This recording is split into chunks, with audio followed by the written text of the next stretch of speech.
Hello, this is Warlord. What we're going to do today is take another look at lighting, because my last lighting tutorial created a lot more questions. So we're just going to look at some basics. Let's go ahead and get started. What we have is I've set up a room out of primitives. I've changed the wall colors so you can see it. And I'm going to unclick a wall so we can look through it. And this creates an initial problem. Now this is default lighting. And as you can see, if we were to actually turn this wall off to do our lighting, we're not really setting up our lighting properly, because with the wall off, it's letting lighting go through that normally wouldn't be through there with the wall on. So in order to do that, let's go ahead and add a camera, and let's move into the room, and let's set our lens on about 20 so we can have plenty to look at. Pull back to where you just see the wall, and let's use our clipping to kill that wall out. Now clipping will also affect reflections. That's why I have this in here. Every time I clip it back further, the reflection, or raise it up, the reflection changes. So this is something that you'll just have to deal with over time. Make a compromise, or perhaps remove reflection. But that's one of the downsides of it. But the upside of it is we no longer have to worry about when we turn our wall on, it changes our lighting. Now that we've dealt with that, let's go ahead and kill all of our lighting.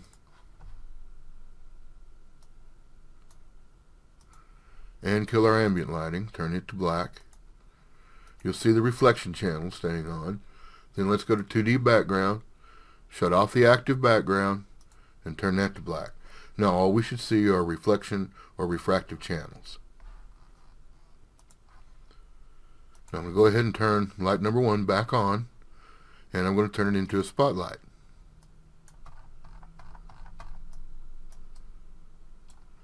Move it around a little so you can see the effect the spotlight has.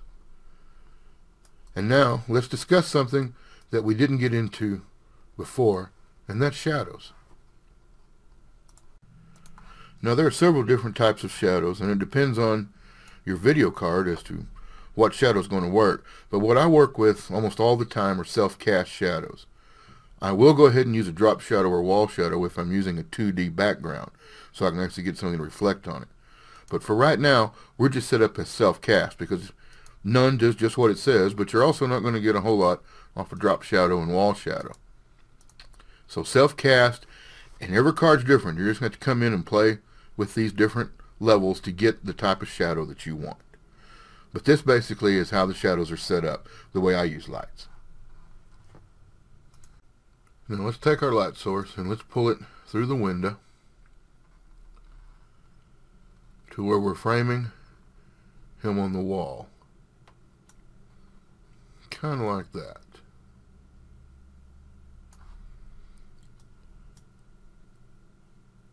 And of course, while we're at it, we can go ahead and add our decay, boost the range all the way up, and change our fallout. Now this gives us a nice shadow on the wall. It's not that difficult to set up. And let's go ahead and let's add a little more to that window. A little more detail so we can have something to reflect shadows with. Just bear with me here. I'm just going to add a little stuff to the window so we can see what we're doing, because it's kind of hard to demonstrate this without the proper props. Now you can already see how this is affecting the shadow of the window. And I'm not going to worry about lining that up perfectly.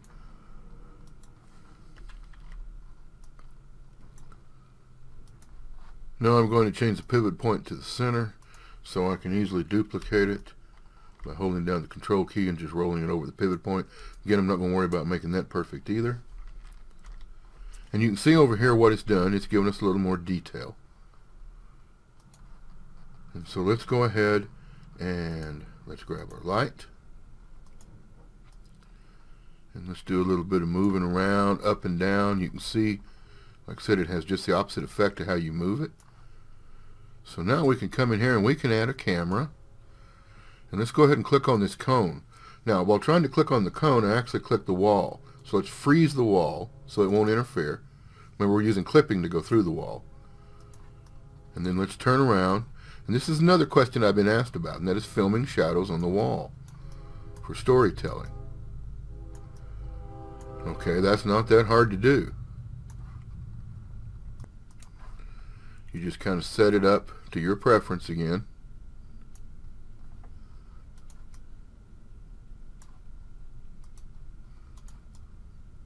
Move this over a little. Now, let's give Chuck a little animation here.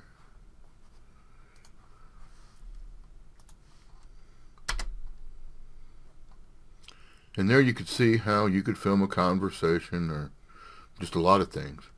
You can try different things here to see how it works. Oh, and of course, you have to try shadow boxing.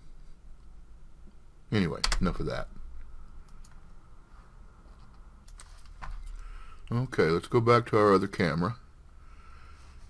And now we're ready to go ahead and take a look at what changes we can make to kind of make this a little more dramatic. Let's take a look, hit the light, and let's go down to our shadow, and let's see about increasing the shadow opacity.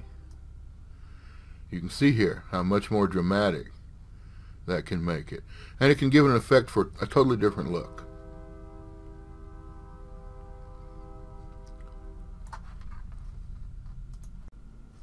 Now let's take another quick look at adding an overhead light. And in this case, instead of using a point light, which doesn't give us a lot of control, we're going to go ahead and use another directional light turned into a spotlight. Change our colors.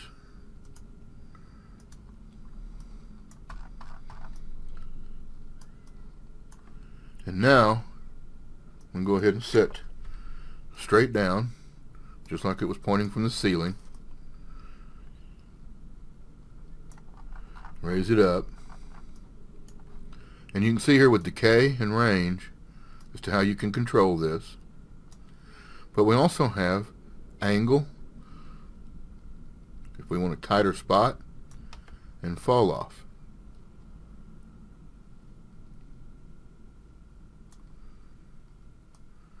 Now, I highly encourage you to come in and move all of these sliders to give them a try. Light placement is also very important. So you'll have to take time to make sure that you place your light on the proper side to add shadow to the proper place. Anyway, I hope this helps.